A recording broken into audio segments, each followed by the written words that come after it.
Have you ever been criticized for doing the right thing? In the last section, Jesus declared he is Lord of the Sabbath. Now he shows it, not just in words, but in power, by healing a man with a shriveled hand, even as his enemies plotted against him.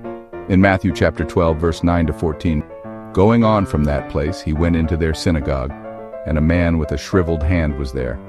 Looking for a reason to bring charges against Jesus, they asked him, "Is it lawful to heal on the Sabbath?"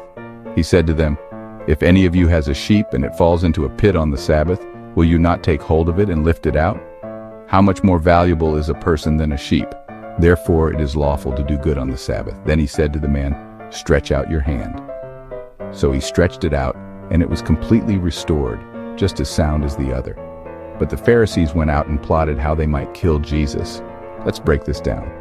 The Pharisees weren't seeking truth, they were looking for a trap. Instead of seeing a man in need, they only saw rules to protect. Jesus answers with logic everyone could understand. If you'd rescue an animal in trouble on the Sabbath, how much more should you help a person made in God's image? He redefines Sabbath, not as restriction, but as an opportunity to do good. Jesus doesn't argue endlessly. He turns to the man, "Stretch out your hand," and instantly it is restored, a living testimony that compassion outweighs legalism. But instead of rejoicing, the Pharisees harden their hearts even more.